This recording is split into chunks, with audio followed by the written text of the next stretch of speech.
Welcome to the Terrible Podcast with your hosts from SteelersDepot.com, where you can find all your latest and greatest Steelers news. It's Dave Bryan and Alex Kozora, always lit, talking Steelers. And now, here's Dave and Alex.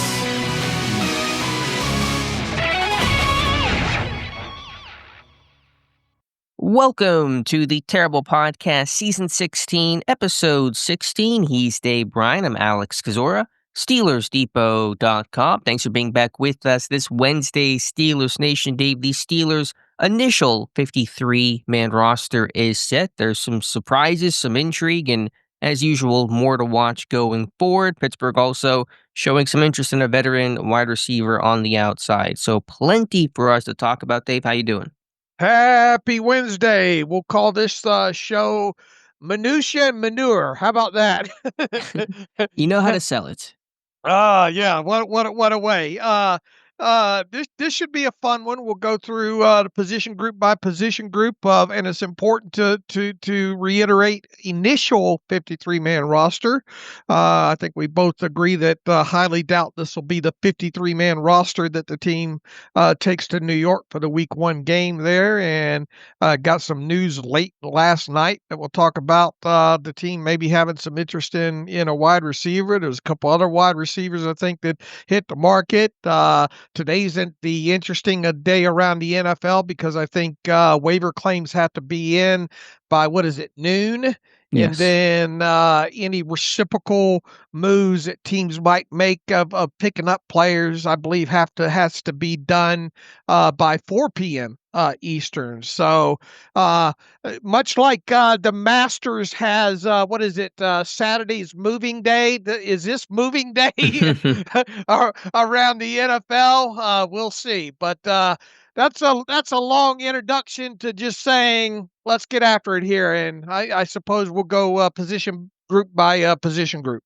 Yeah, we'll start the roster with quarterback. Just before we do that, just to mention the tease, we'll talk about it more after going through the roster. Pittsburgh apparently showing interest in veteran wide receiver Marquez Valdes-Scantling, who has a good connection with Aaron Rodgers. Those two played 4 seasons together in Green Bay. Valdes-Scantling was in Seattle's camp this year, was cut yesterday. Apparently, it's between the Steelers and the 49ers for his services going forward. We'll talk about that more in depth after the fact. So Pittsburgh, initial 53, we're going to say that word initial many, many times throughout this podcast, and it's relevant for the quarterback position because there's 4 on the roster right now, and there's unlikely to be 4 come Week 1. Aaron Rodgers, Mason Rudolph, Skylar Thompson, and Will Howard. So all 4 are kept. Thompson, as of now, not traded, and seems unlikely that'll happen going forward.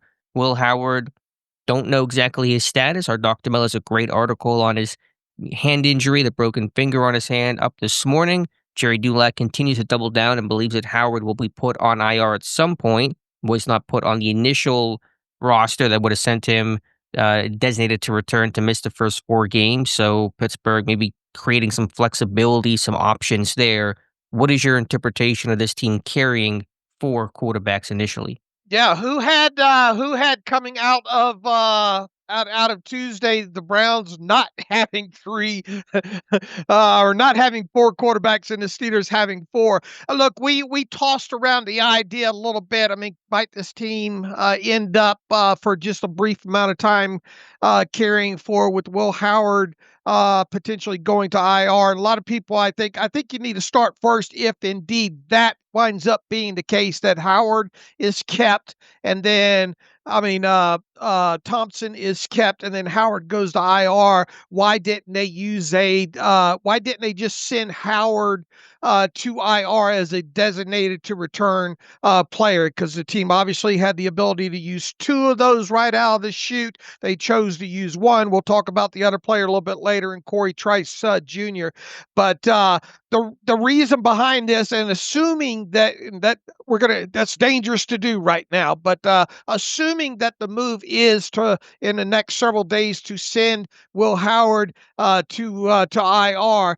And when we talked about this, teams only get 8 designated to return tags throughout the season there. And they might not have wanted to use one on a rookie quarterback that is 6th-round draft pick that has not played any snaps, that maybe that there's a good potential of him staying on IR all season. You just don't want to pigeonhole yourself into putting that tag on him and then kind of feeling obligated maybe during the season to open up his window, getting back to practice, and then deciding what you're going to do with another quarter with obviously a guy potentially like Skylar Thompson. So this is a paperwork shuffle kind of, if you will. And within all that, I think and making sure we give enough shout out to Dr. Mel. She really did a great post, great research on the injury that Will Howard sustained. I know there was a report out there about a spiral fracture that she addressed within that. Mike Tomlin just the other day said, look, I mean, this guy's close to resuming practicing. Well, if he's put on IR, he can't practice with the team. Now, he can obviously go to the meetings and all like that, but there will be no practice until they open up a 21-day window on him. And then the other aspect of all this, obviously, is Skylar Thompson. There, until you put actually Howard on IR, there is still a tiny chance maybe that they do end up trading Skylar Thompson. You look around the NFL and some of these quarterback rooms. I think the Saints one sticks out. Obviously, the Raiders I don't think are in play any longer because they traded for Kenny Pickett. We could make a whole nother podcast about that. But there are a handful of teams around the NFL that might at this point look around at all the quarterbacks that are available and say, look, Skylar Thompson might not be a bad option here. But for now, there's 4. I think we both agree that come the week 1 Sunday against the Jets, that there's only going to be 3 on this 53-man roster. And the question is, will that third be Skylar Thompson, or will that third be Will Howard? If Howard goes to IR, if the reporting is correct, what is the timetable for him to return? Because there would be no official need to declare or designate him in that short-term IR bucket. You don't have to do that beyond yesterday's initial cutdowns with those 2 spots, one occupied by Trice Jr. My initial interpretation upon hearing that report from Jerry Dulac was, is this going to be a Logan Lee type of situation where Howard spends most of the year on IR and then late in the season when the team has crystal clear clarity on its health situation, they'll activate Howard in December, use the 3-week window, get him back practicing, and then get him back into camp next year? That's on the table for sure until it's not. Because there's no reason to bring him back after 4 weeks if you put him on IR today, because you could have done that yesterday. So right. The belief, to your point, and you made this point a lot throughout the last couple of weeks, so kudos to you, was they don't want to burn that 1 of 8 spots by bringing Howard back early and then maybe needing that if a bunch of injuries pile up throughout the season. Remember, Dylan Cook last year was on that initial IR list during last year's cutdowns, ended up spending 1 day on the 53. Pittsburgh probably felt, not the best use of our resources as they adjust to this new rule, which was implemented last season. So you never know, but if the reason for not using Howard yesterday on IR was to not burn that spot, then they wouldn't burn that spot by bringing him back after 4 weeks if he goes on IR today. Right. If you move him to IR before week 1, you obviously have not used a designated to return tag, and unless you have a quarterback sustain an injury during the season that's out for considerable amount of time, you're not going to open up his 20, because once you open up that practice window, well, then you have 21 days to decide, all right, are we going to leave him on IR? Are we going, because you burn a designated to return tag the moment that he starts practicing again. So then you have the 21-day period. So yeah, I mean, I think you said it best. This thing could roll all the way out until you get probably even into the late off season, where at least you open up his window to practice, even though if you assume your 3 quarterbacks stay healthy and God hope you're into the playoffs and all, he never returns to the active 53. Right, you may never have to officially make a decision on him, or at the least, you activate him after that with 3 weeks to go in the regular season, because by that point, if someone gets hurt and has to come back, they can't come back in the regular season. You can't burn a slot on that. If you make the playoffs, you get 2 additional return slots, so you just have more clarity. This happened last year. It was what? Roman Wilson got activated, Logan Lee got activated, Cole Holcomb was activated, though I don't know if that counted because he was on PUP. I don't know the clarity there. So that's my initial interpretation. Now, I know fans are not going to be happy to hear that Howard may not begin practicing until December for a guy that, according to Mike Tomlin's, close to full participation. Right. But it's just my interpretation of them not using the IR yesterday if he does go on IR today or anytime before week 1. I guess you can kind of put your tinfoil hat on, and is there anything to read into Mike Tomlin saying, yeah, he's going to resume practicing, or is this just, what was just a courtesy that he's that close kind of thing? Look, he's going to be over this injury fairly quick, right? According to our Dr. Mel, if not, 2 weeks into the season, this is a guy that should be kind of ready to resume practicing if given the ability to do so. Right, it seems so, and that's analogous to Logan Lee, who during the offseason said he had a hamstring injury. I think they got put him on IR before week 1 last year, was carried initially, and said, I was healthy pretty soon after that. But it's kind of the old school stash. I know that's not much of a thing anymore, but it's kind of the route Pittsburgh is taking. Right. I mean, look, he probably would not pass a physical just yet, right? So, I mean, Sure. that's reason enough to probably put him on IR. I guess the question now becomes, I mean, because of the way that this thing went. We'll talk about the whole boomerang thing here in a little bit and all like that with other players potentially involved. Is what are the chances that this team still trades Skylar Thompson in the next few days here? It's not zero, but a lot of quarterbacks have been on the move, and I think a lot of potential landing spots have closed up. The Raiders, as you mentioned, the Eagles got a backup quarterback in Sam Howell. The Vikings have addressed their backup situation after moving Howell, signing Carson Wentz, and so I don't see this happening before week 1, and maybe not at all. I think Pittsburgh likes to have good experience top to bottom on the depth chart, assuming Howard goes to IR. I think they're going to like that top 3 of Rodgers, Rudolph, and Thompson. All right. And once again, I mean, are you a better team with those 3 versus Howard being the third? And the short answer is yes. You got a more experienced team there, right? Right, just from there's a level of comfort, as much as Tomlin downplays it. They like the comfort of if we have to get deep down our depth chart, and I preached about the offseason, 60-plus quarterbacks throw a pass in a season. Pittsburgh has started 3 quarterbacks in multiple of the last several seasons. You hope that's not the case, but that's always a possibility. You're one snap away from being one snap away as that third stringer. So Thompson had a good summer. He earned the spot, certainly wasn't given, and gives his team more flexibility. I guess the other option, and it's probably even less than the other ones, is what if you were just holding out hope that maybe you could get if you had intentions of trading him and you got to 11th hour and you were wanting Will Howard to be on your 53, then you would take a bag of footballs, right, in lieu of cutting Skylar Thompson. I guess what I'm throwing out there is there any chance at all that that the team says, "Oh, we tried the Bart Simpson throw the cake in the trash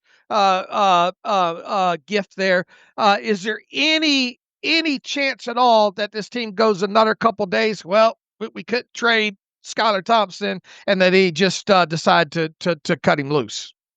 I suppose there's always a chance, but I'd be very, very surprised if that was the case. And if Howard does go to IR today, then that's going to basically cement Thompson sticking on this roster. Right. And I guess it's we'll see if that actually happens today or if they string this out a couple of days with him. But that's the quarterback room in a nutshell there. And I did kind of wonder if they look, my final 53, I had Will Howard on it because I kind of predicted that they might trade Skylar Thompson, and obviously they not only did they not trade Skylar, they did not trade for or trade away any players in the 11th hour.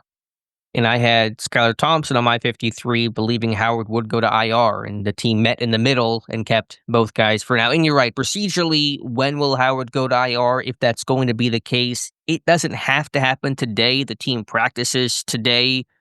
They are off through the weekend, and so they could wait a couple days. I don't think Logan Lee went to IR until, I forget exactly when, but I think it was 2 days before the regular season last year. So there still could be some flexibility in terms of when Howard goes to IR. But you would think it'd be a little sooner than later if one of these veterans are going to circle back. Right. Didn't this team technically keep a 52-man active roster week 1 last year? I believe you're right. Okay.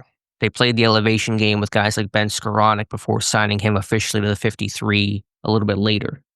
All right. So the question becomes is does Will Howard go to IR or do they trade Skylar? It feels like, and we'll get our answer to that by week 1, because it's very unlikely they're going to carry 4 quarterbacks and hold up that roster spot.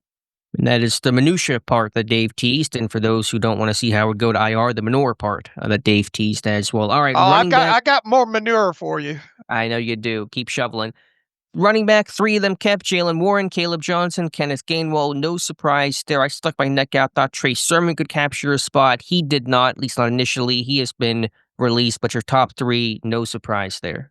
Yeah, in a vacuum, no. You made a good argument for Sermon. It's so hard to carve out that extra spot, especially when you're keeping. And we'll talk about some of the other decisions here. You keeping 4 quarterbacks at least initially and all like that. There's not a lot to talk about. I guess the only real question now is which ones land up on the practice squad. Sir, there might be a little market out there for Sermon for a team on the 53, on another team's 53. So we'll have to see and watch that. He was officially, I think that's a contract termination with him as well, too. So he's available to he doesn't have to, he's a guy that won't get, not subject to the waivers process. If a team wants him, they can go out there right now and sign him and not have to worry about waiver order and all like that. So we'll watch him. I kind of like the chances of him circling back to the practice squad, and same with Lou Nichols, who was also waived yesterday. Agreed. No fullbacks kept. Obviously, no true fullback on the roster. So let's go to tight end. And this one, chalk. Pat Frymuth, Jonnu Smith, Darnell Washington, and Connor Hayward, like running back, and even more. So no surprises. Yeah, no surprises there. And I know a lot of people are mad about the whole Connor Hayward thing, but we tried to prep everybody as much as possible for that to happen. And I kind of ran through the tight ends on the cut list the NFL put out yesterday afternoon, and see if there's any that are really good blockers that play on special teams and all like that. And nobody really jumped out. So I think that's going to be the situation there. Those are going to be your 4 tight ends that you start the regular season with. I think you would agree. The only real question is how many and which ones do you add to the practice squad? JJ Galbraith was obviously waived, so we'll have to see if that's potentially one that could land there. And might there be an outsider or something that this team signs that's more of a blocker to the practice squad? Wrote an article this morning about some outside options. There's a couple of young tight ends that are that blocking profile. Neither are big names. They're both pretty young guys new to the NFL. There's Latu from Buffalo and Ricci from Miami, and they graded out as some really quality blockers and guys that can play on special teams. Odds are they'll go back to their respective teams' practice squads, but a couple names to watch out for there. But yeah, these are your 4 in the 53, and that's not going to change. All right.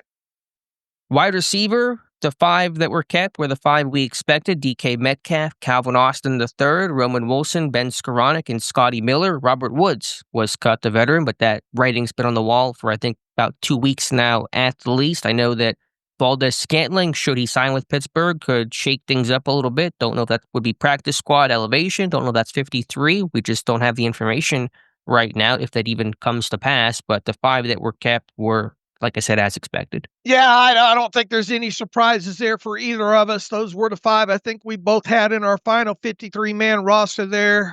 Pour one out for Bobby Trice. What will you remember most about the what will you remember most about the Bobby Trice career in Pittsburgh? I That think you like calling him Bobby Trice is what I yeah, remember about yeah. Robert Woods. I think the thing that'll stick out is when you look back at it after the fact. Well, why the large signing bonus, you know? What was the signing bonus? How big was that on that $2 million contract?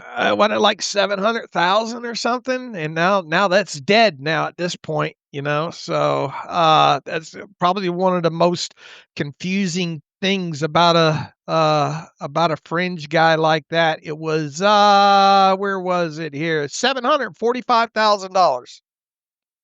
We'll get to it a little bit later, but the tweet that really gut punched me, and I'm not criticizing, but it put it in perspective. They paid Cameron Johnston $4 million for 2 punts. That was a great tweet by you.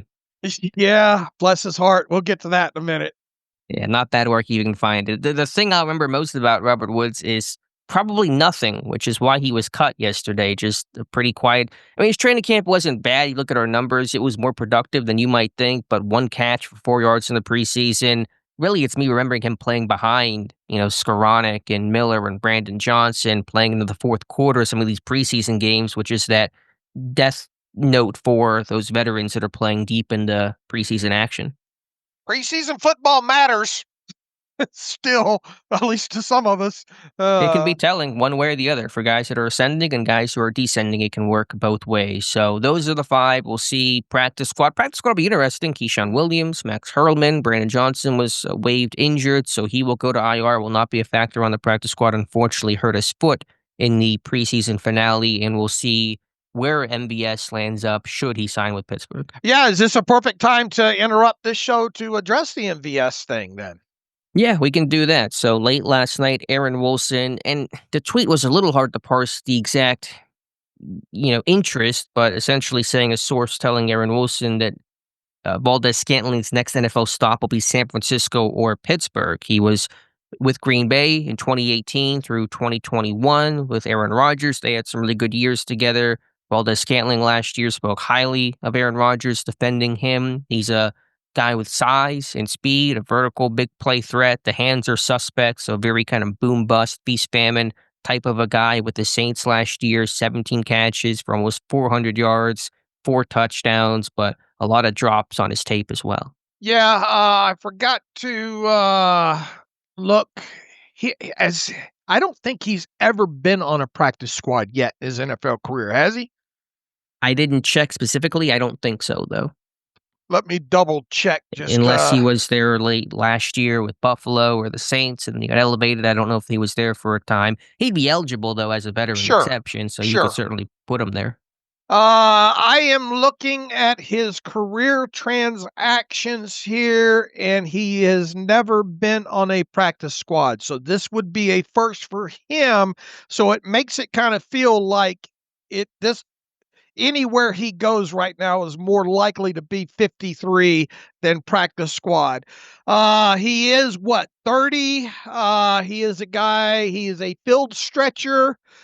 He does have time, obviously, the connection with Aaron Rodgers. Immediately last night, I went down. This stuff hits at a time of night where I can't help myself but start pulling up film and researching some stats.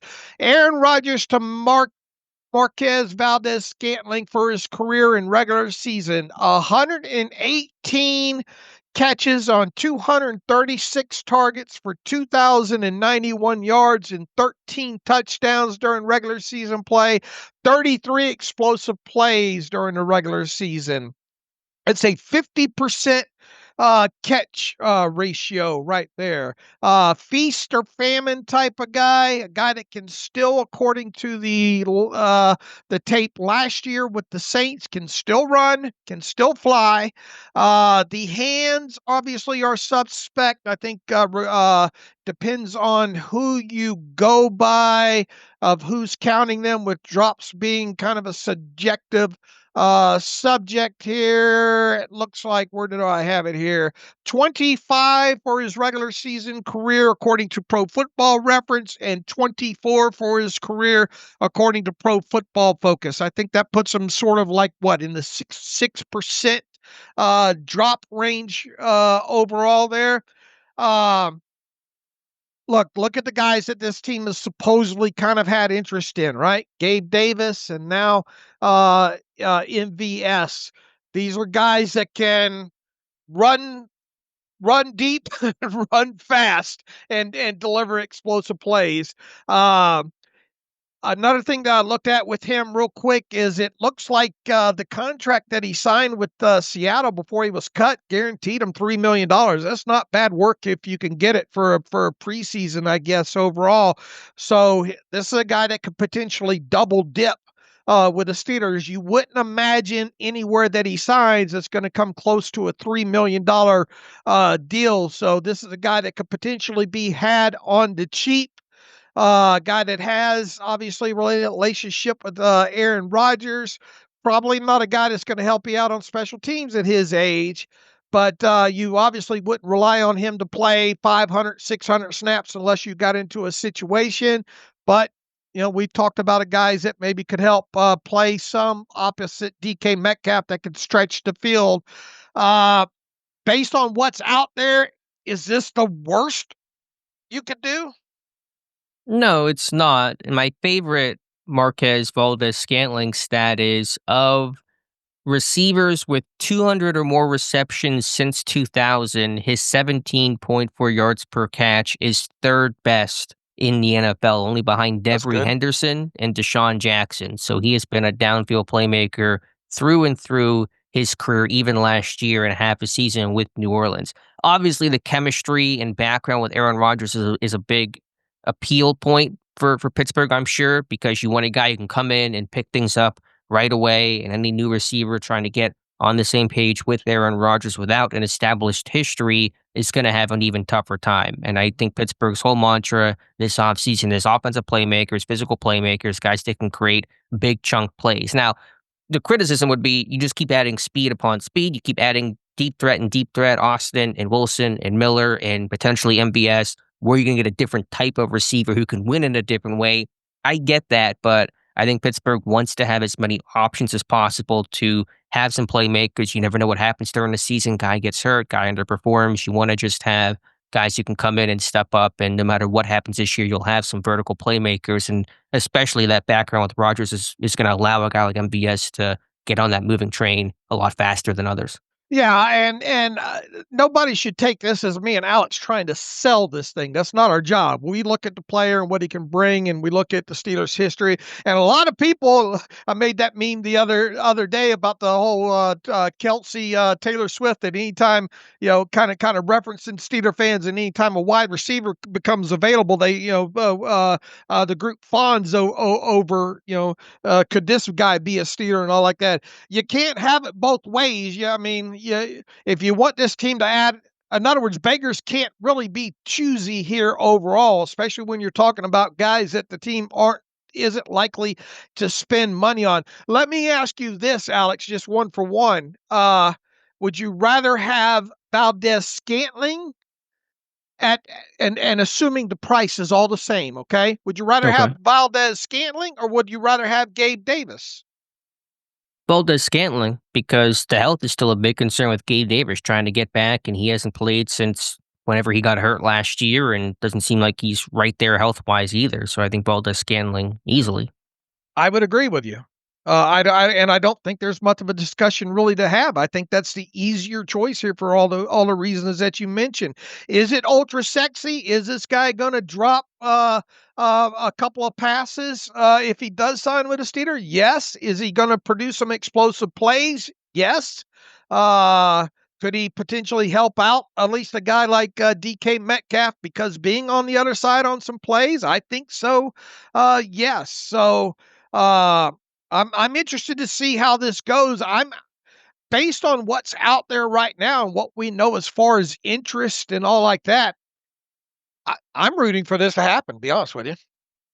Yeah, there's still no guarantee it happens. He could go to San Francisco. they need receiver, and they've been trying to collect some guys. They've had a bunch of injuries and suspensions, so this thing is certainly not a done deal, but you would think, reuniting with Aaron Rodgers and going to Pittsburgh would be something attractive for Valdes-Scantling. And listen, if he does sign, this is not a clear-cut number two. It's going to be a Right. rotation of people coming in, of Austin as he gets his legs under him again, Roman Wilson, maybe a bit of Scotty Miller, and Valdes-Scantling, Skowronek playing on special teams. So we don't even know if this could still be practice squad. You're right, he's never been on there, but doesn't Right. mean he can't be on there, at least to start for the first couple weeks. Then you can do the elevation game. You got 3 of those you can use. So that's kind of my thought. If he does sign, it'll be more practice squad elevation than 53. Maybe not, but just depends on some of the injury stuff, IR stuff, and who circles back and how all that shakes out. So don't expect this guy to be the guy, just one of several guys who can offer that big playability. And if you added him to the other 5, one guy's probably got to be inactive every week too, right?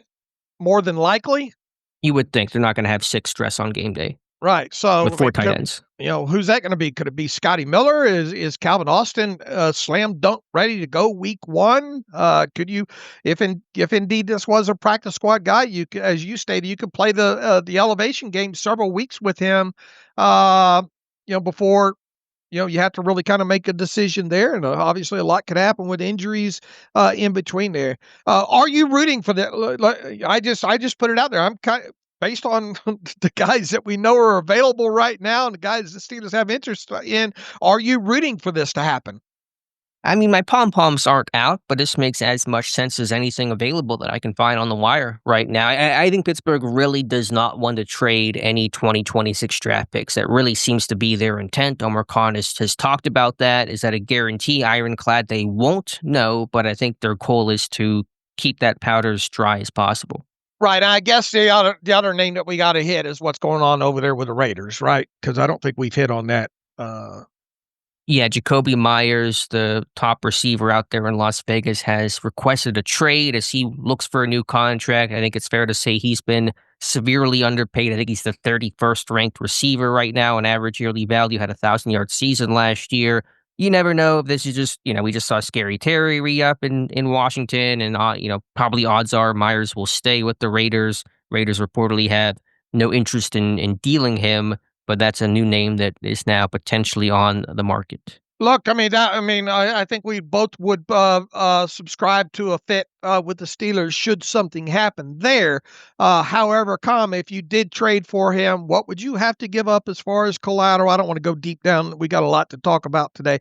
What would you have to give up as far as compensation? And then look, you're going to have to do something with the contract there, some way, shape, or form. And I would imagine if he's looking for at least at a low side, a new money average of around $23 million. And if you look back at what he's done the last several seasons, he's got every right to be mad about earning $10.5 million this season. So you'd obviously have to do something with the contract there. And you could obviously solve your receiver room for the next couple of seasons if you're the Steelers, if you made a deal for him and sign him to an extension and paid him that kind of money. I'm just not convinced the Steelers are going to go down that track. Yeah, I think ultimately just too many obstacles for Pittsburgh to get that trade to pull off. I know Adam Schefter reported one team had reached out to the Raiders about Myers and were rebuffed. We don't know who that team was. They wanted the Raiders to, I think, eat some salary or something like that, which you had joked sounds like an Omar Khan thing. That sounds like an Omar Khan call. But either way, my guess is Myers will stay in Las Vegas, but we'll put it out there all the same. All right, we shoehorned that MVS stuff in there nicely, I think, into the position group. Go to offensive tackle, and this is where things get interesting, Dave. Only 3 true tackles on the initial 53, Broderick Jones, Trey Fautanu, and Calvin Anderson. So Anderson avoids, at least it appears so, to start the season on IR. Could he shift there before week 1? That's possible, but seems like he's going to avoid it. Dylan Cook was cut, and it felt like Cook, we had him on our 53s, was there just because he was there this summer. Were the merits really strong enough? Probably not. Anderson's health was a complicating factor, making the tackle situation unclear. I know Andres Pete, who made the team interior, could play left tackle in a pinch, but tackle still looks really thin. We'll see if Pittsburgh wants to add anything on the outside. Yeah, I missed there. I had kudos to me for making the call on Calvin Anderson, though that was a 50-50 proposition and a flip the coin and came up right on that one. I had this team keeping Cook over Andres Pete, and once again, Pete's he's guard tackle instead of tackle guard, right? That's a good way to put it. All right, so I was really hoping if I had seen Andres Pete play left tackle in that preseason finale and handle that well, I would have easily gone the other way. But I think we're splitting hairs over here overall here because once again, Dylan Cook has not played an NFL snap. Andres Pete contract super cheap. I thought the work that Pete did at left guard was good enough. Certainly, I mean, I would feel comfortable if this team got into position, at least semi-comfortable of having to play him at left guard. Not so much, I don't think, at left tackle. And this is a guy too that probably isn't going to play on the right side either. So could we more than likely, if Calvin Anderson's ready to go, I would think Calvin Anderson's probably going to be active, and assuming Pete stays on this roster, probably going to be one of the inactives. The question is, does Pittsburgh add a fourth tackle to the 53? Will they add somebody on the practice squad? Will they explore some depth there, which I think is needed? It does look like Anderson will open the season as your swing tackle, your number 3, which I believe was the team's intent whenever they signed him to the 2-year contract, bringing him back this offseason. But it's just thin overall. Anderson didn't get to work this summer, and even to a man, how good is Calvin Anderson as an offensive tackle? It's pretty borderline there. So really nervous about the depth along the offensive line, but tackle in particular. All right, a couple of names that you said you were keeping eyes on. Who all became available? Yeah, from that article I wrote the other day of the 4 tackles, 3 of them are now available, and the only guy that wasn't went to IR with the Giants, Azudu, and so that's not going to be an option for Pittsburgh. But Jackson Barton was cut by Cleveland, Kadeem Telfort cut by Green Bay, and Carter Warren was cut by the Jets. I think all 3 could and should have some intrigue for Pittsburgh. Would you, any of those, would you take over Andres Pete? Probably. I mean, probably any of those 3. I don't know if Pete as a reserve guard, versus the value of an offensive tackle, if you can add some more depth there, I'd probably take any of those 3 tackles over Pete. All right, especially considering that, once again, there's a good chance that Pete might end up just being inactive to start the season. Right. Yeah, and now if you bring in another tackle, they may be inactive too. I don't know exactly how things shake out. That's what I'm getting at. It gives you time to work with that guy.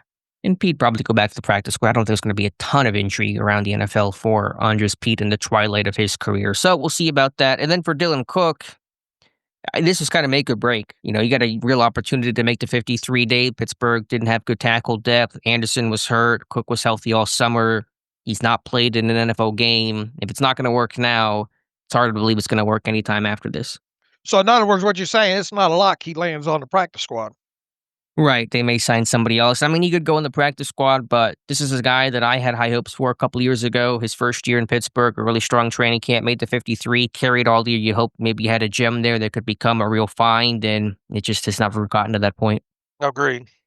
Interior offensive line keeping 6, so 9 offensive linemen in total. Isaac Seumalo, Zach Frazier, Mason McCormick, Spencer Anderson, Andres Pete, and Ryan McCullum. Pete was the real question here. Would he be on the bubble, off the bubble? He's on it for now as that left guard, and then, like you said, a little bit of left tackle experience as well. Right. All right, so 25. Really not a lot to add there other than the whole Pete versus Cook conversation, I think. How comfortable are you with the interior offensive line depth for this team? I mean, it's not a great sound. Yeah, I mean, we saw McCullers finally get back. He did not have a great preseason finale, but he is your most knowledgeable and probably most experienced, quote unquote, center of this group. Spencer Anderson played okay. He can play both guard spots. I don't know if I wanted to go another long stretch of games with him having to play a lot. Pete, as I said, if you had to play him interior, you're probably going to play him left guard, and that's okay for a couple of games and all. But yeah, overall, I mean, we're back to talking about what we talked about heading into training camp, just the overall depth of the offensive line, and of course the how are you starting 2 tackles going to play? The interior depth is a little bit better than the tackle depth, but what do you say, Dave? Keep that starting 5 in bubble wrap till week 1 because they cannot afford any sort of long-term injuries there. So 25 players kept on offense. 25 also kept defensively with 8, count them 8, defensive linemen: Cam Hayward, Keanu Benton, Derek Harmon, Y.A. Black, Daniel Aquale, Logan Lee, Asazio Tomewa, and Isaiah Loudermilk. So I gotta self course correct here, Dave. I'm always so light on defensive linemen, and kudos to you. You kept 7. You had Otomewa making it. I at least my number 54 guy. I should have put him on my roster, especially with the Harmon injury that I'm sure influenced why this team is heavily keeping 8 to start this season as they look to bolster that D line and work around Harmon until he returns. I do wonder if some of this minutia, the way it works out, if Logan Lee would be the first man out to clear waivers and then go back to the practice squad. Yeah, I did not have Logan Lee on my 53. I was pretty convinced that the tape that I saw during the preseason just wasn't there, did not qualify for him making the 53-man roster. Is this just a temporary thing to get eyes off of him and not part ways with a former draft pick just yet, in an effort to maybe we'll see what gets added from the outside if we need another loose kind of roster spot to play with after some of these IR moves? Could Logan Lee be a guy that by the time we get to a week from Sunday, he's been waived and is, especially, look, if you added Valdes-Scantling, at least as we have things mapped out, where are you pulling from the position group from? Sure. I don't think a receiver gets cut. It's probably from another position group and defensive line. Even with the Harmon injury, 8's still pretty heavy. They had 8 on the initial 53 last year, but then Lee went to IR, so I believe they began the year with 7. We'll see if that happens again. But I think you're the only person that I saw that had Otomewa on his 53, so do a victory lap for that. And just as easily, if Logan Lee's not waived, it could be Otomewo as the extra guy that gets cut and goes to a practice squad. But I thought Otomewo outplayed Logan Lee, and that's why I put him on my 53. Yeah, that's fair. And so Pittsburgh wants to be really strong up front, and until Harmon gets back, which I doubt is week 1 and not even a slam dunk for week 2. It's probably in that week 2 to week 4 range. And so Pittsburgh wants to have options until they have more clarity on Harmon's situation because it appears he's going to avoid going on IR. All right. Outside linebacker, keeping 4, TJ Watt, Alex Highsmith, Nick Herbig, and Jack Sawyer. Hopefully the cuts of guys like DeMarvin Leal and Eku Leota suggest to some degree that they feel like Herbig will be ready for week 1. Mike Tomlin spoke recently and said he didn't know if Herbig would play week 1 with the hamstring injury he suffered against Tampa Bay in week 2 of the preseason. Highsmith should go for week 1. Of course, you have the rookie and Jack Sawyer, but these are your 4, and there's no big surprises there. No, and I think the hope probably is to get Eku Leota to the practice squad at a minimum. And if something's wrong with Herbig or something like that for week 1, you could play the elevation game with him and get that work out of him on special teams too. If there was one guy that might be a sneaky waiver claim possibility, I think it might be Leota as that pass rusher that some team might be looking for to round out their room. But I think there's still a good chance he goes to the practice squad. And have to at least mention Leal, cut, former 3rd-round pick in 2022. This might be end of the road for him. A talented guy, an athletic guy, but never could put it together. And schematically, Pittsburgh seemed always uncertain about how to use him, where to play him, bouncing in between defensive line, outside linebacker, played the latter this year. Just nowhere to put him and no real reason to keep him this summer. There's an outside chance he goes to the practice squad, right? There is, but at this point, I think you just wipe your hands clean and say it didn't work. Go somewhere else to Marvin. Maybe I think a scheme fit, change of scenery is going to do him a lot of good. I think at this point, if you're cutting him, you just move on. All right. We'll see how that shakes out. Neither one of us were shocked to see him go, though. No. But especially if Leota gets to the practice squad, then, Welshoff should be on there as your international exemption. You got 6 outside linebackers. I think, does Leal want to sign to the practice squad? He may say, you know what, I just want to go somewhere else and try something new. Right. I agree. Inside linebacker keeping 5, Patrick Queen, Peyton Wilson, Malik Harrison, Cole Holcomb, and the rookie Carson Bruner beats out Mark Robinson. So kudos to you, Dave. You did much better with your roster than I did this year. You had Bruner beating out Robinson. I made the case for it. I thought he closed the gap. I didn't know if he got all the way there, but ultimately he did after a strong summer and a really strong end to his summer as that special teams ace that Pittsburgh likes to roster. Yeah, you led me down the road, and then you took the fork in the road the other way after, and I appreciate you helping me out there. I went back and you kind of joked the other day, is this going to be a situation where I end up blaming you? Well, I'm going to end up crediting you. I'll take it. I had one more right, thanks to you. But yeah, I thought after going back and looking at everything and the snaps that he played, and obviously being a draft pick, I think the onus was on trying to, if it's close, keep your younger guy. I think I kind of laid that out the other day when we went through our 53-man rosters of why I ended up picking him. We can see Mark Robinson back on this practice squad, really, if we're being realistic here. Sure. I mean, they're going to probably have a 6th guy, and other options. Stephen Harper was waived injured, so this could be where an external name comes in. I think Robinson could draw some interest around the NFL, potentially try to get on a 53 back end somewhere. He's got a proven NFL resume, a capable special teamer, a hard hitter, a thumper against the run. So, I think why did Bruner win out? Younger, the contract, and Pittsburgh likes to cycle in some of those new special teamers from time to time. I don't know if Bruner is going to be that much different than Mark Robinson. I'm not even sure if he's the real hitter that Mark Rob is, but Bruner had a really strong preseason. He led the team in tackles for the entire preseason. I'm pretty sure he led them on special teams too. He had 5 and 3 solo. I don't think anyone came close to that. And he led the team in special team snaps with 64. So he was a consistent presence. I thought he came on strong inside stadiums by the end of the year, and he overtook Robinson. Right. And look, if you wanted to elevate Robinson first couple of weeks of the season as an option, special teams option over Bruner, you could do that too, assuming you get him to the practice squad. So I don't think we've seen the last of Mark Robinson. I like the chances of him landing back on the practice squad. Okay, yeah, we'll find out here. By the time people listen, they may know what the practice squad at least begins to look like in Pittsburgh. And kudos to Cole Holcomb making a 53 after that terrible 2023 knee injury. Yeah, we kind of wondered about him going into the offseason, and obviously he posted some stuff on IG, Instagram showing good progress, and then got to camp, and then you were talking about him early in the camp, how he's looking like himself. Got to the preseason, that was the case. So kudos to him. This is a very good inside linebacker room. And good linebacker room in general, edge, off ball. It's one of the strengths of this team. Cornerback gets a little funky, Dave, keeping 5, Jalen Ramsey, Joey Porter Jr., Darius Slay, Brandon Echols, no surprises there, but Beanie Bishop cut, James Pierre cut, Donte Kent, the 7th-round rookie who did not play this preseason due to a right foot injury, he makes the initial 53. We suspect, like Will Howard, that's going to be an IR thing where he's going to get reverted to there soon, but that was unexpected, I think.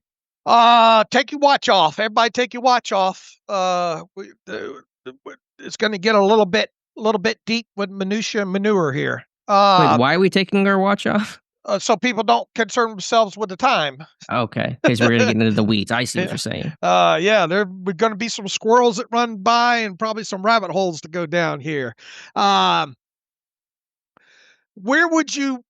All right. We talked, and I'm glad we did this in a show last week there about guys that could potentially boomerang around. And we made sure to, I think, have short conversations about Chuck Clark and James Pierre, right? Because of the roster bonuses. There was like 4 players, I think, that we rattled off.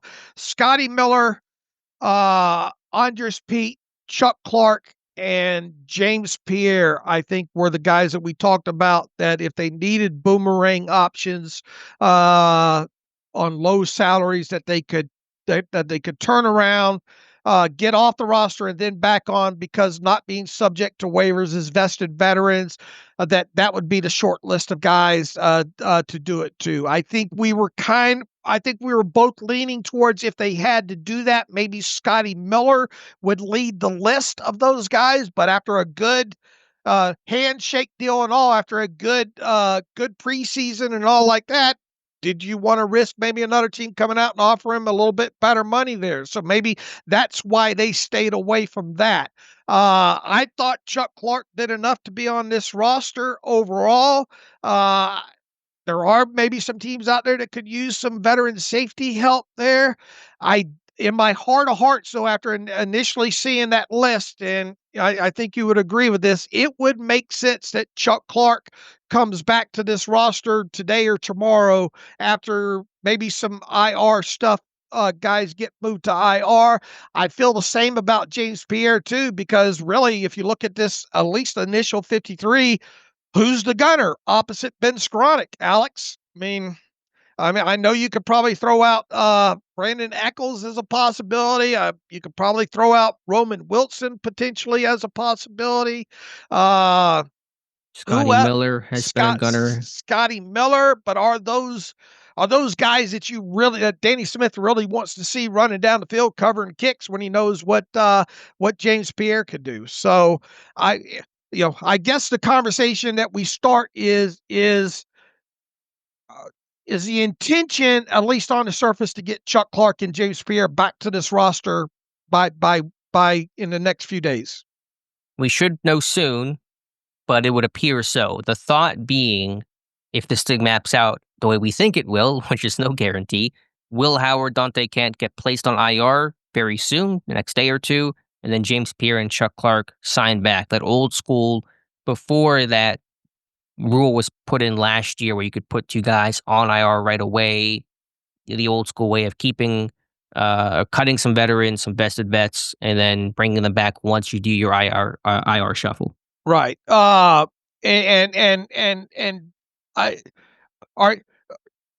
guess we start here. Do we think that's going to happen? I think both of us are leaning towards that happening with Pierre and Clark, right? Yes. Okay. Let's talk about Donte Kent and what happened there.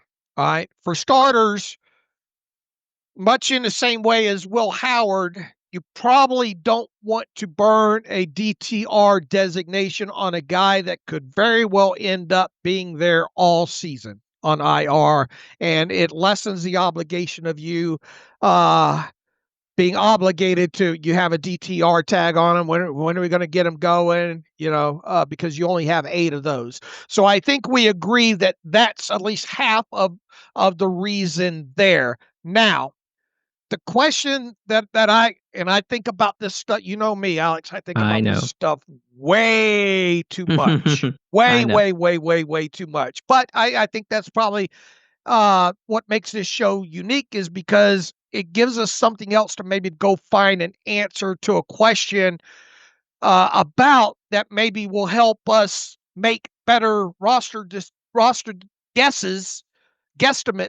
on down the line. Was Donte, here's my question. Did I have Kent going to, do you have my 53 pulled up? I don't remember if I had him being waived. I think I had him being waived and then going to the practice squad instead of going to IR.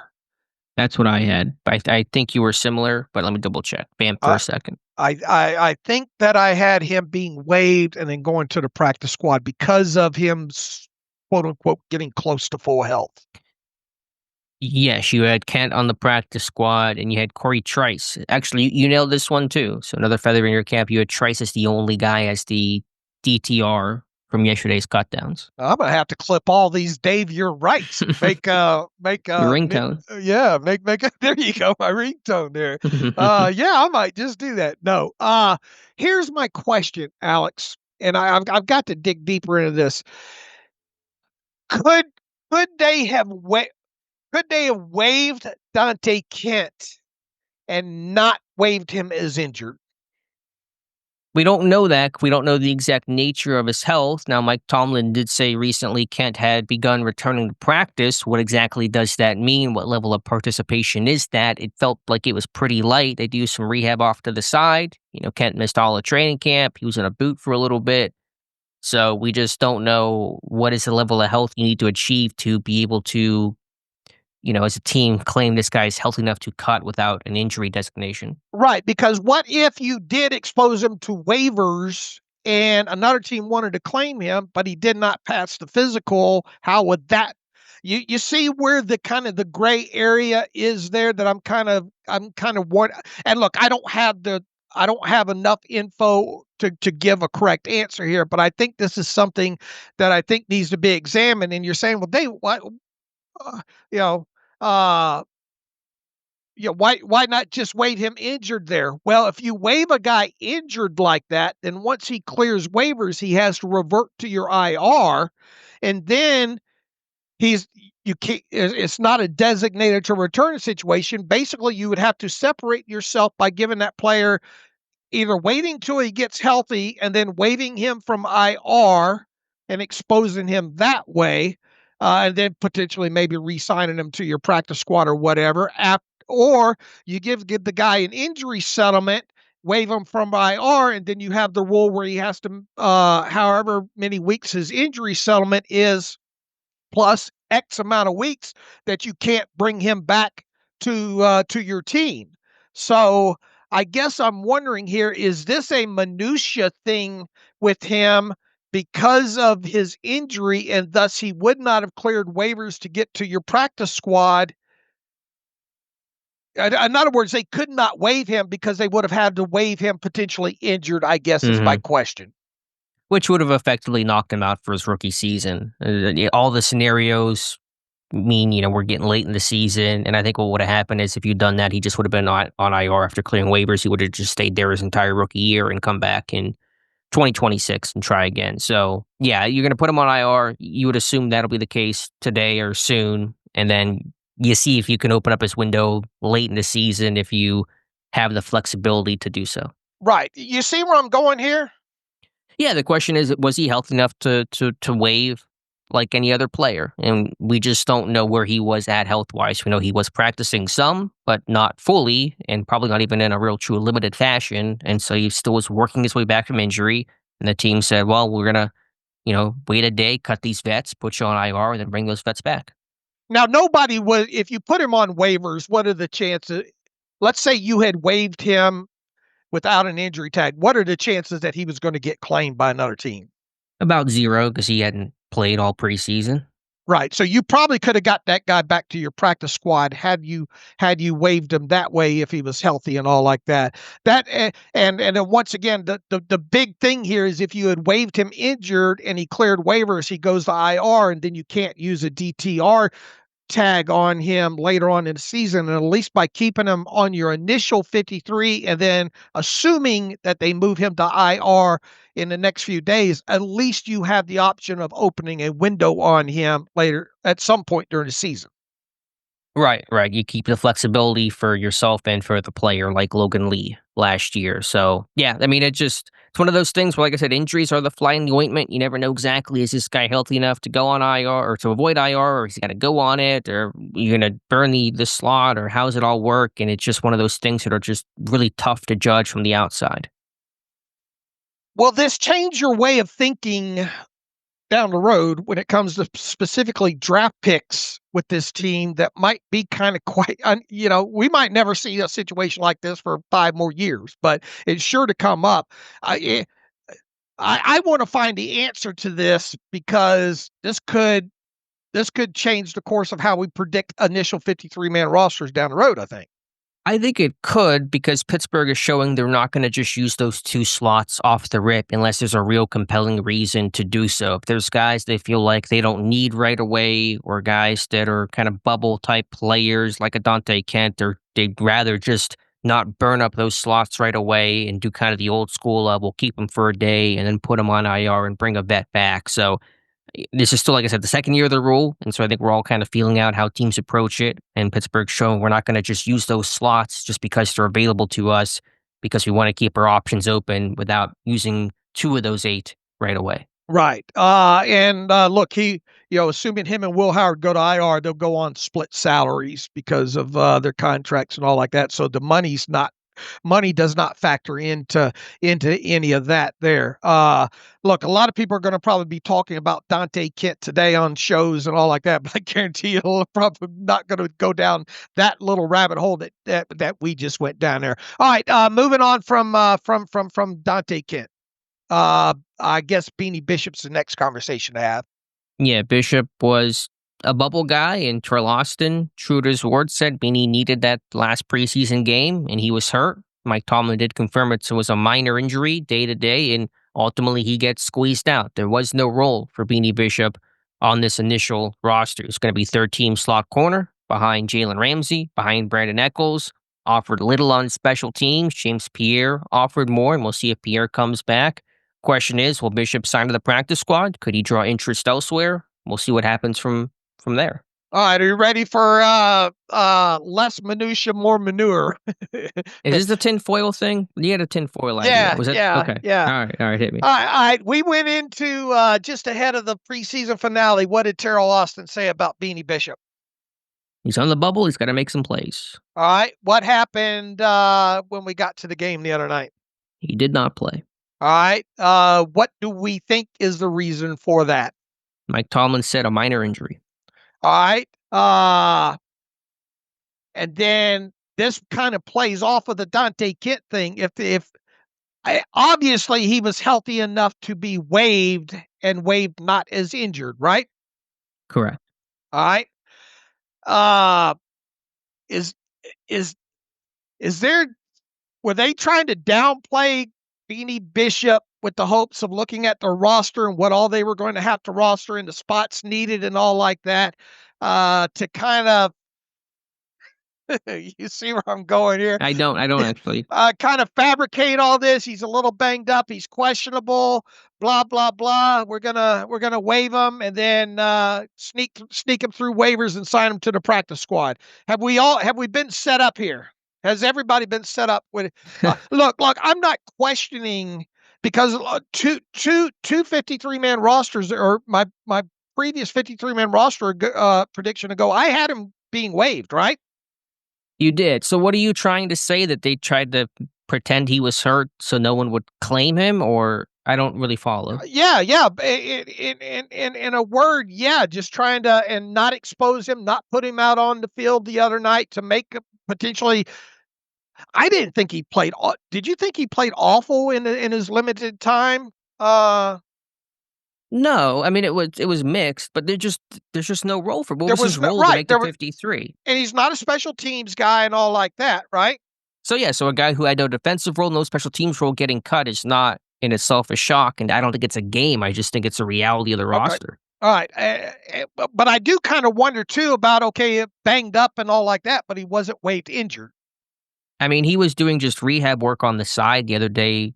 I think DeFabo had a clip of that, which showed he was injured. If they were just kind of making it up, then I don't know if he'd be doing just kind of some rehab work and not getting some good practice reps in. All right, and once again, this is crazy Uncle Dave just trying to look at every different thing. I mean, did he magically get healed that quick where you got a bubble guy that you want to see compete that he couldn't have played in that game the other night?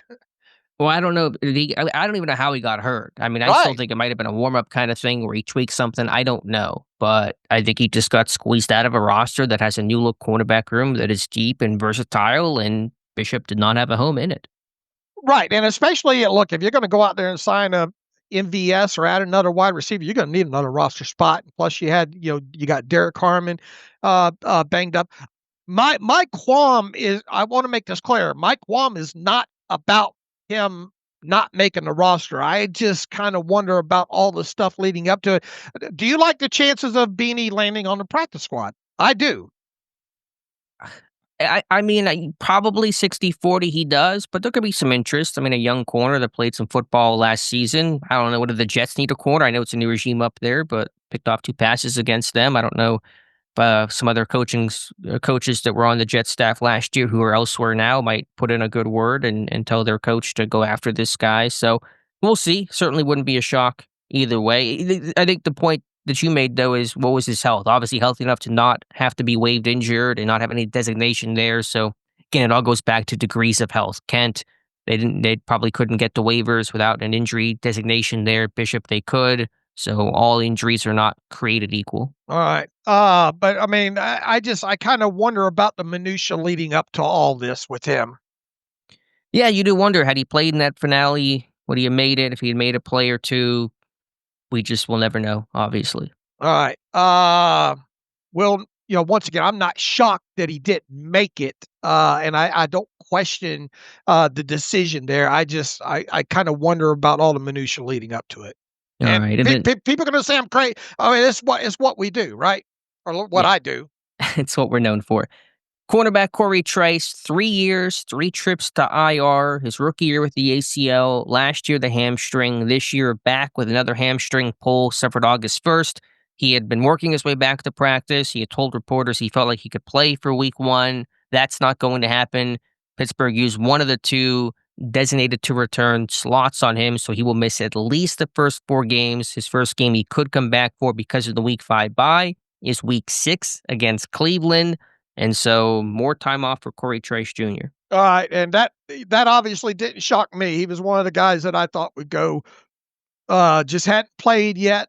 This is a guy that they still going to give basically one more chance to. They want to see him get off of IR, get back healthy, get his conditioning back, and then at some point they'll open the window on him and see how it goes. But basically, this is going to be his last punching chance here. And again, this goes back to how healthy were you? Could you have just waived him outright, put him on the practice squad?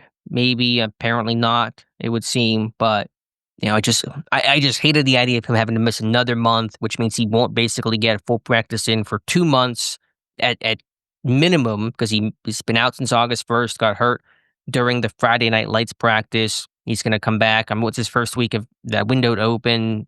Basically by the start of week 6, because week 5 bye, they're gonna be off. They're gonna practice a little bit, but then they're gonna go away for their bye. So we're talking, early October. Just a lot of time for this guy to miss, and it's frustrating. It's no one's fault. It's a long injury history, but they're gonna try it one more time with Corey Trice. Right.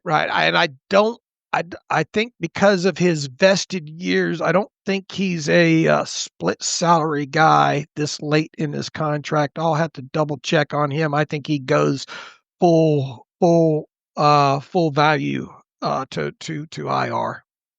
Should just reiterate that Brandon Johnston and defensive lineman Dominique Davis were waived injured, and so they will revert to IR themselves after clearing waivers today. Yeah, and Cameron McCutcheon, they still have not reached an injury settlement with him. So he technically is still on IR. I think we both agree that was maybe a hammy injury. So maybe they're just waiting for him to get healthy real quick here, and they just waive him from IR straight up, and then maybe potentially turning around because maybe no injury settlement involved getting him back to the practice squad fairly quick, potentially. Is there a buffer time where they have to wait, or can they re-sign that guy next day if he's just straight up waived? Yeah, that's a good question, because the stipulation is if you give a guy an injury settlement, well, that's how many weeks that you're paying for him, so he has to be at least away. I don't know if there's that extra time away in addition to if you weren't to give a guy an injury settlement. So that's a question I don't have the answer to. Right, because for a settlement, it's the number of weeks he's hurt plus, I believe, 3. They changed it recently where you have to wait for him to come back, so you can't take advantage and abuse the rule of, we'll just injury settlement this guy, as soon as he's healthy, we'll sign him back, and we'll just kind of play that game. So there's a buffer there. I don't know if that applies if you just straight up waive the guy once he's back to full health. Right.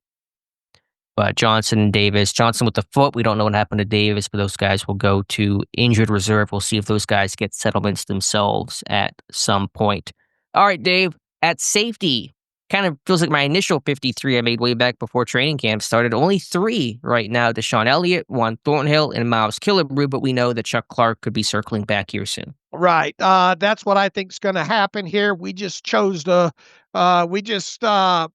we rattled off the boomerang players, and thank God I think we included Clark and Pierre in there.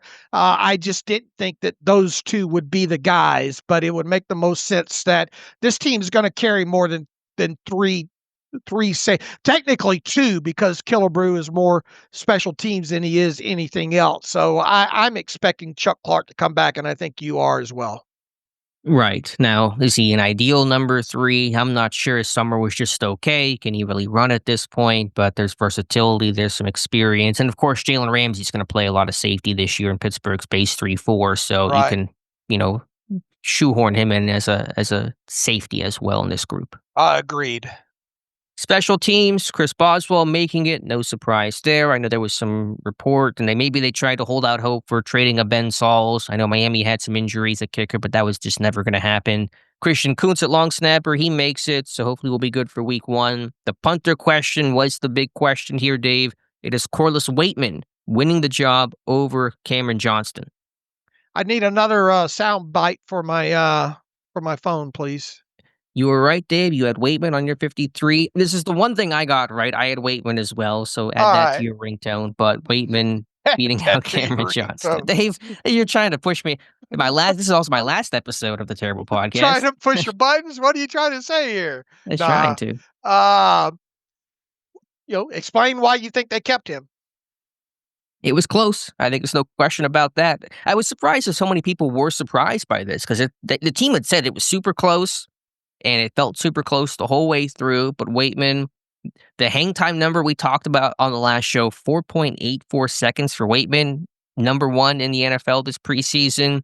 The left-footed punter nature can give you a tiny edge as well. And then the operation that you talked about of keeping Waitman and Boz and Kuntz together after the historic season Boz had last year. I think all of those factors gave Waitman the edge. All right. You had the that hang time stat ranking as well too that you threw out there.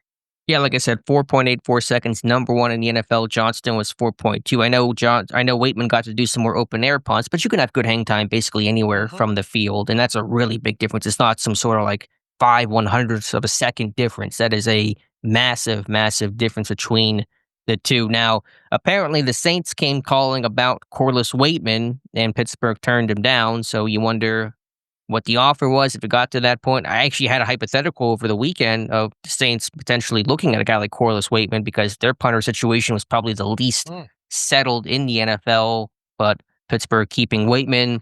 I know they probably also held out hope on Johnston. They announced his release, but did not make it official on the transaction sheet for an extra day, but again, probably hard to find the punter at that point to trade him anywhere. I guess the Saints did not have interest in Cameron Johnston. Yeah, I think that's another little bit of part of the minutia that's kind of a little bit fun to talk about. The Steelers, I'm willing to bet they leaked that to Ian Rappaport because that was one of the first names to come out. Or was it Garofalo, or I don't remember which one broke the news about Cameron Johnston.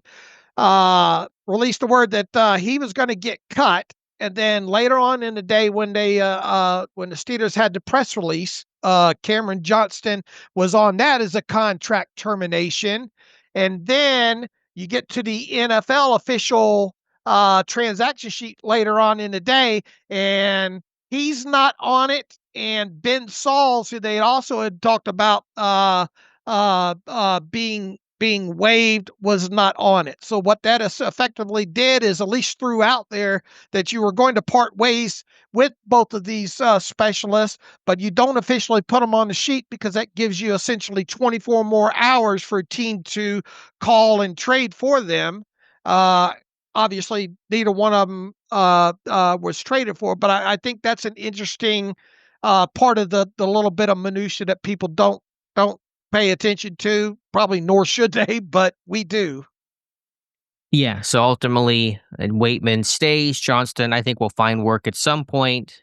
So maybe even the Saints decide we didn't want to trade for Johnston. He'll be a free agent. We can go sign him that way. Don't have to give up the pick. Maybe that was a calculation. We shall see. But I was surprised. A lot of people seem like, apparently after the fact, oh my goodness, how did Johnston lose this job? How did they keep Waitman?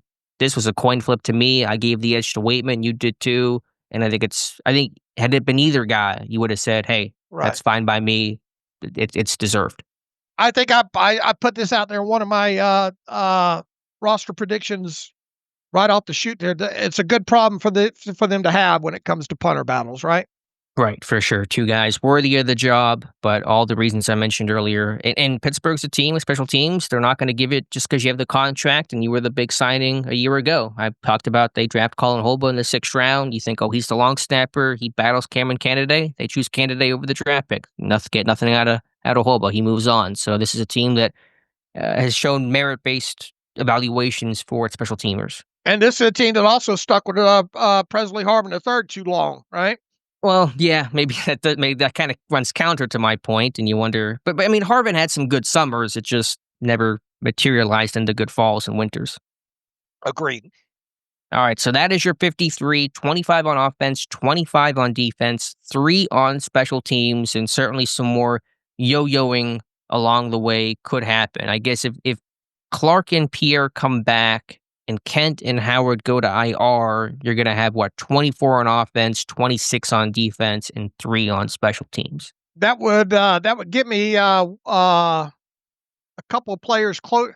I ended up having 49 of 53 correct.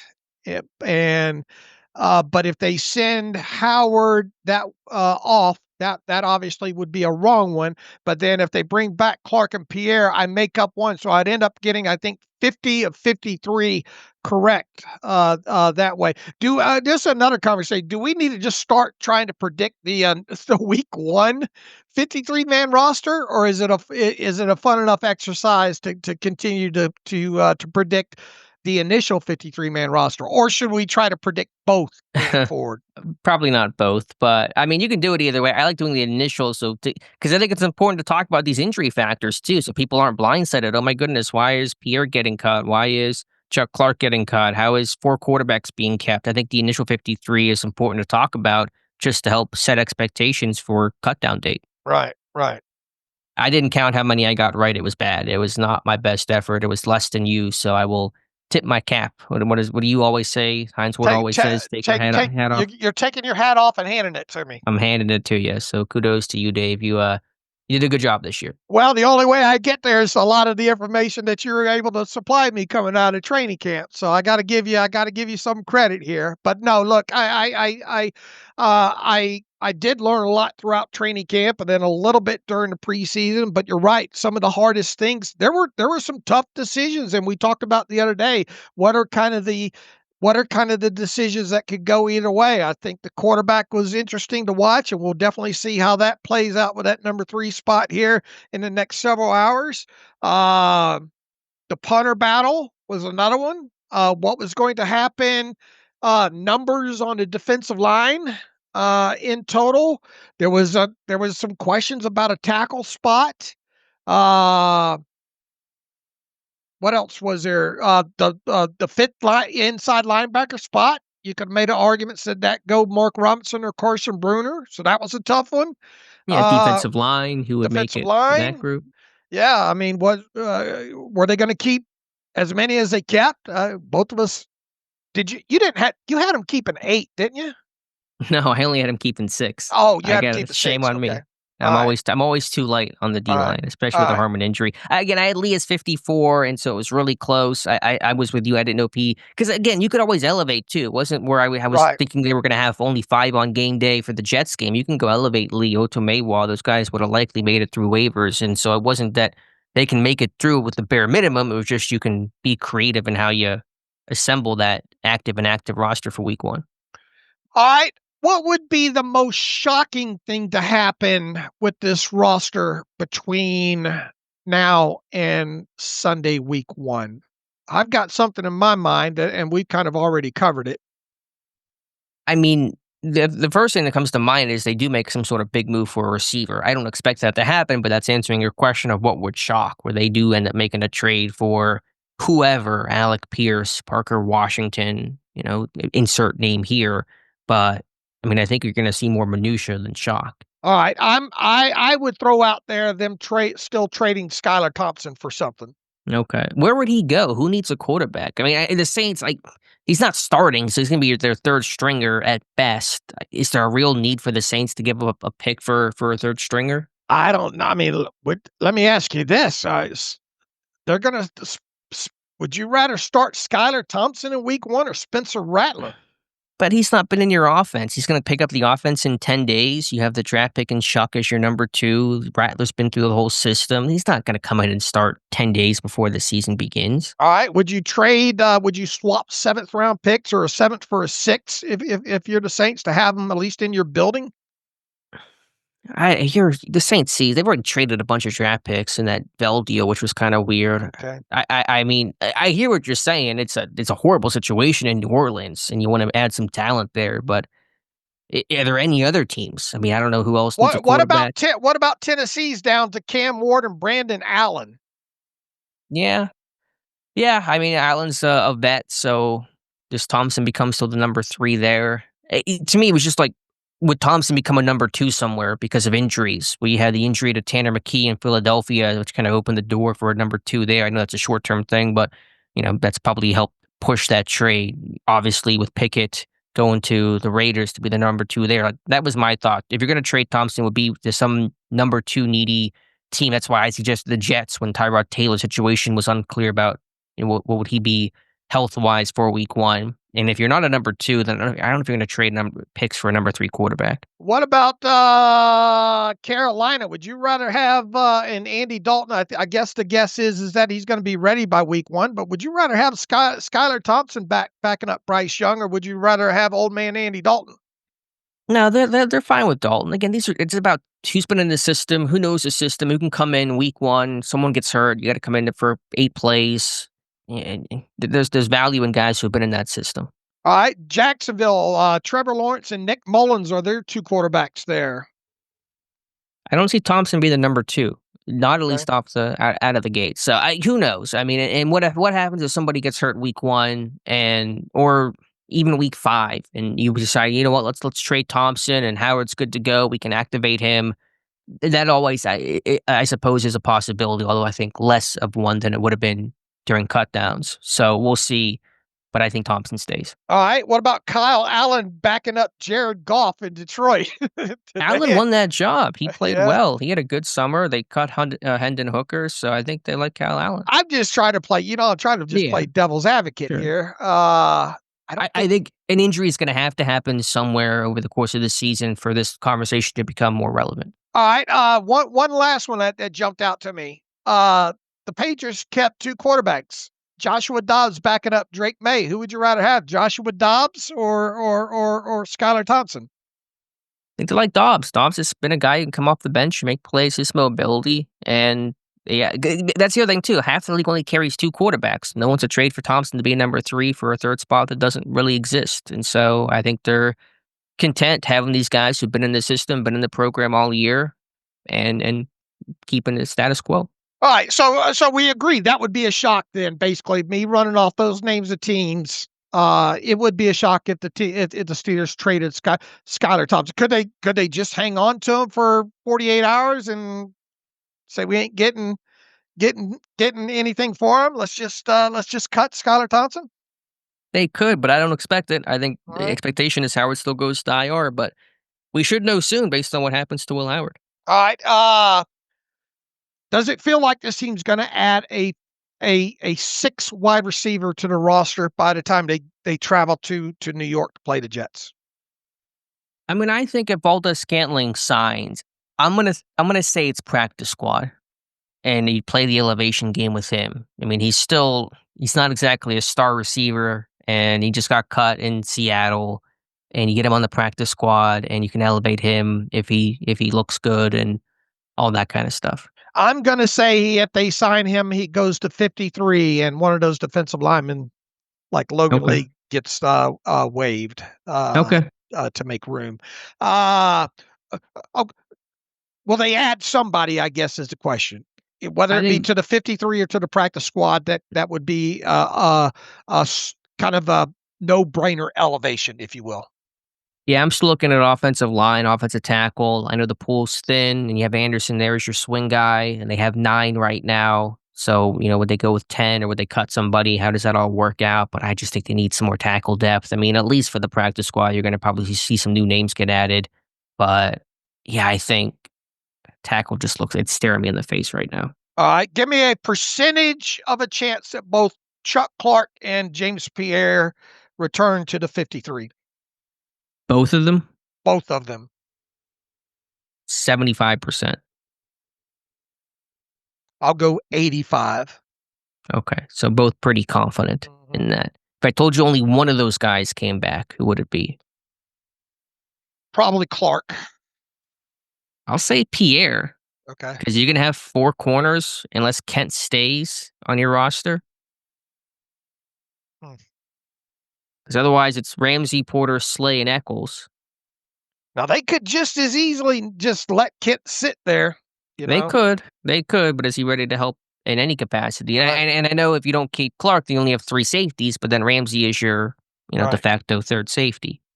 All right. But All right. we'll see. What other questions do we have here, or do we have it pretty well surrounded? Yeah, I think with the 8 defensive linemen, how many defensive linemen are on the 53 come September 7th? I think 7. I'm thinking 7 too. 8 is pretty heavy, but the Hartman situation does make it a little more complicated. Who's your first man out of those 7? Ooh, that is a good Oh, question. it's obviously going to probably either be Otomewo or Logan Lee, right? Or Loudermilk. I don't want to completely say Okay. he's 100%, safe. Against the Jets, I'll say, oh man, I'll say Logan Lee. I'll say Logan Lee too. All right, Dave, any outside additions catch your attention? I have an article up this morning on some names. I've already mentioned some of them. Valdes-Scantling was actually on that list. I had written it a couple hours before that news came out. Trey Palmer from Tampa Bay has had a lot of fans message me or mention, at me and say, what about Trey Palmer? I mean, he had some intrigue, I think, earlier in his career, but he's kind of waned. He only caught 1 pass this preseason, but he's fast, a little bit of size there. So could he be practice squad? I mentioned the tight ends earlier, but a lot of offensive tackles to look at. The guys I mentioned earlier, Barton, Warren, Telford, Jalen Duncan in Tennessee, Dan Skipper in Detroit, a veteran there. Cole Strange, interior offensive line, New England, former first-round pick that was cut. And then I wrote some safeties down too. Mark Perry, cut from Chicago. Pittsburgh tried to sign him to the practice squad last year, with safety depth being a little bit thin, even though I think Castro makes the practice squad. Maybe take 2 on getting Mark Perry to Pittsburgh. What happened to City Sal? Didn't I see something about him on my timeline?